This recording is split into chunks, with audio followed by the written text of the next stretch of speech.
Bismillahirrahmanirrahim. Assalamualaikum warahmatullahi wabarakatuh.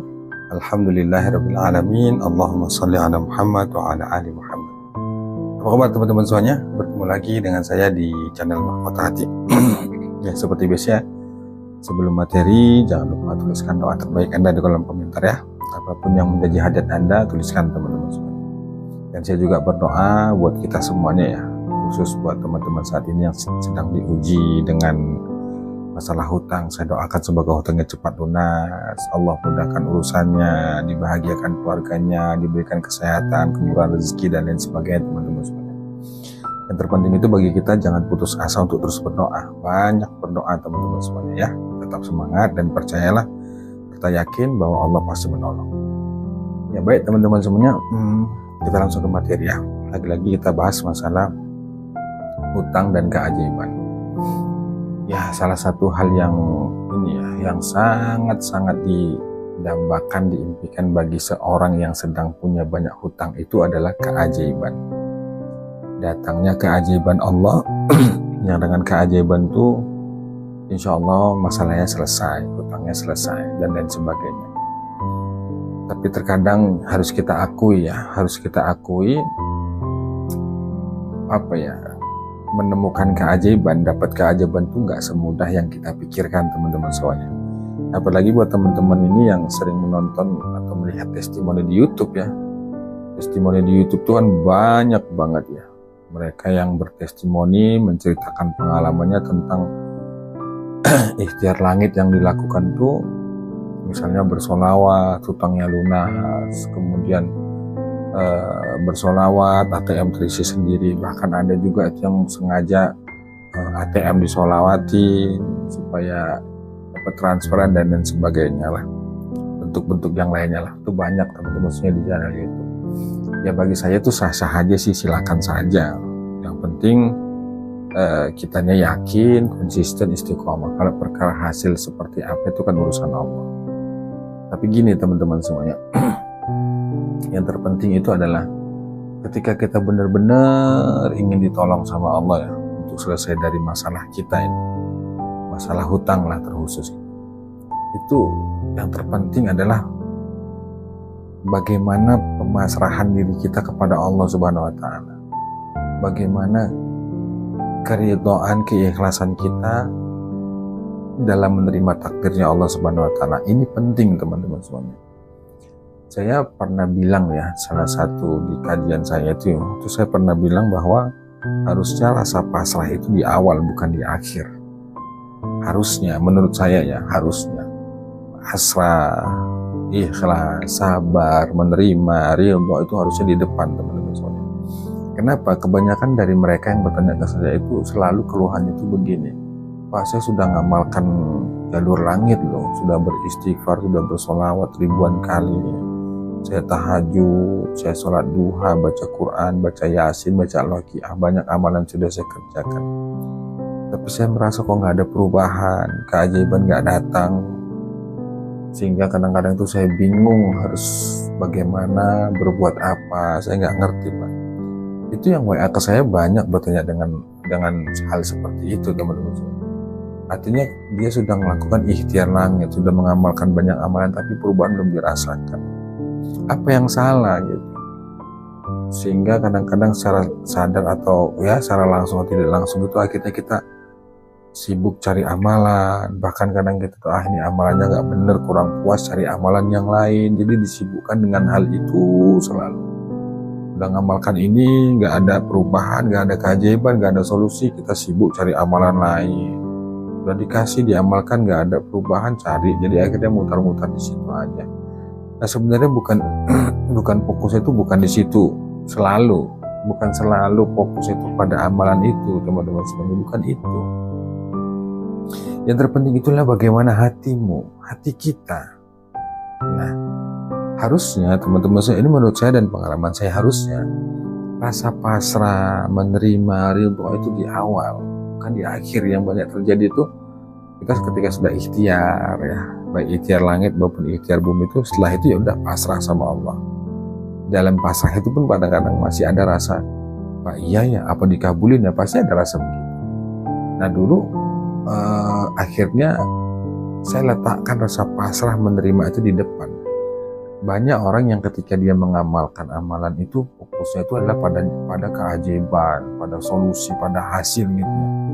Gak ada di situ dalam hati itu berusaha untuk ada rasa pasrah, rasa nerima, rasa ridho. Yang selalu itu adalah alasan-alasan tapi sudah ngamalkan, sudah begini, sudah begitu. Itu kan secara nggak langsung kita ya manusiawi juga sih sebenarnya, namanya manusia, kita sudah beramal tapi kadang-kadang nggak ada kita merasa nggak ada perubahan, kadang-kadang kita protes, kadang-kadang kita nggak nerima, itu manusiawi.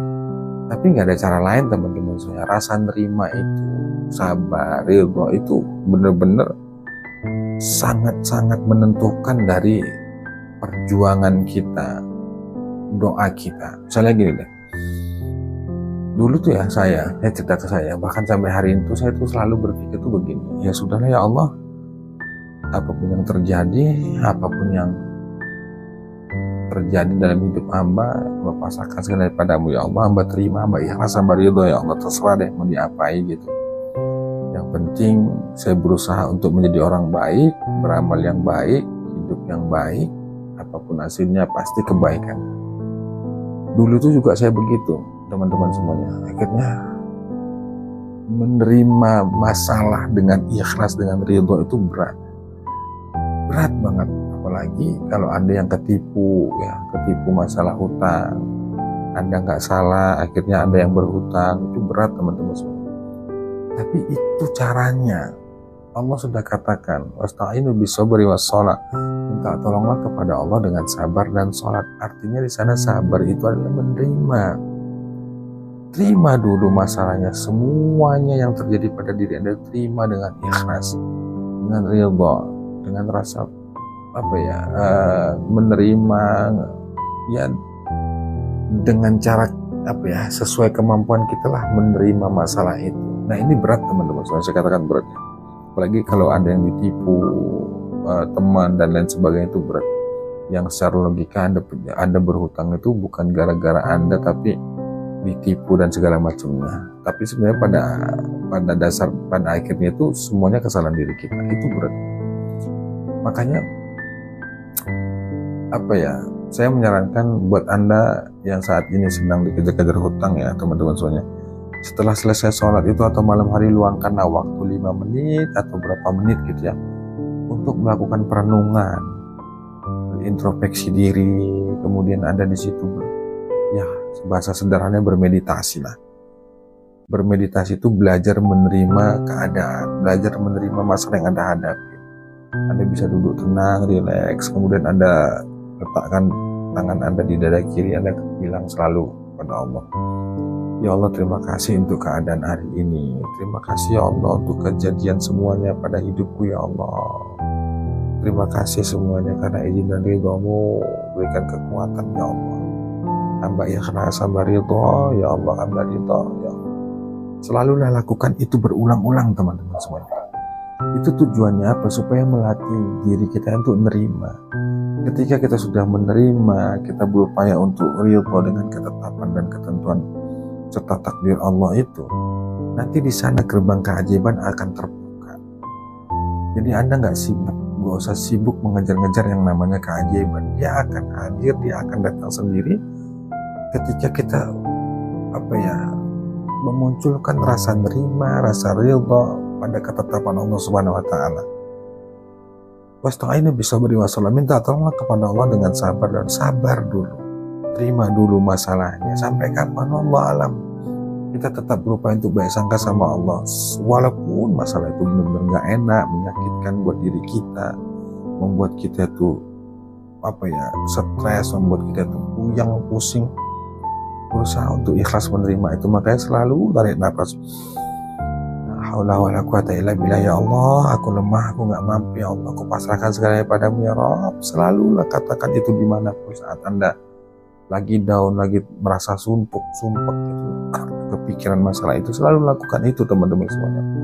Tujuannya apa? Supaya pelan-pelan batin kita ini menerima. Nah ketika nanti Anda sudah menerima, ridho, sabar, keajaiban itu akan datang teman-teman semua, percaya deh. Yang terpenting itu jangan putus asa untuk terus berdoa sama Allah, meminta pada Allah meskipun doa belum dikabulin. Berusaha untuk baik sangka, berusaha untuk sabar. Meski berjuta-juta keluh kesah dalam batin, dalam pikiran, rasanya ingin menjerit, ingin bilang segala macam lah beban itu gitu ya. Nggak ada cara lain teman-teman, memang itulah kenyataan yang harus dihadapi. Inti nggak usah protes toh, maksudnya nggak usah ngeyel. Anda mau ngeyel bagaimana udah bisa. Ada juga yang bertanya ke saya tuh ngeyelnya itu begini teman-teman. Ya tapi kan Pak harus dibayar utangnya besok, harus dibayar. Kalau nggak dibayar orangnya marah dan sebagainya macamnya, itu alasan-alasan yang menurut kita tuh karena memang kejenuhan atau ketakutan kita. Ya memang benar, utang itu harus dibayar, harus diselesaikan. Tapi kalau ketika saat ini kita belum ada duit, kita sudah berikhtiar sana sini belum ketemu jalannya, ini mau kemana?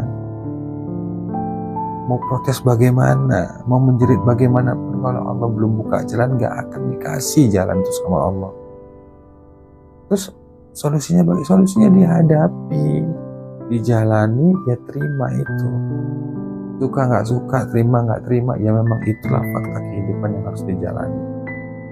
Ya seperti video-video yang saya sampaikan, teman-teman bisa dengar lagi deh, tentang bagaimana menyikapin masalah yang benar-benar nggak mengenakan itu, banyak saya bahas di YouTube saya itu. Intinya teman-teman semuanya jangan nyerah dan jangan putus asa. Pertama, selalulah untuk ini ya, belajar menerima, belajar ikhlas, belajar ridho. Saya katakan begini bukan berarti saya tuh orang yang sudah ikhlas, enggak, saya tetap belajar teman-teman semua.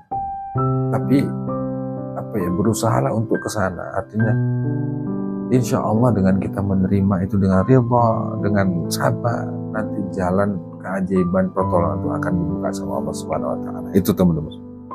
Sekali lagi saya doakan tetap semangat, jangan putus asa. Saya doakan semoga Allah selalu memberikan petunjuk, membimbing kita ya. Dimudahkan urusannya, rezekinya dilancarkan, disehatkan selalu insya Allah dunia dan akhirat teman-teman semua. Terima kasih. Wassalamualaikum warahmatullahi wabarakatuh.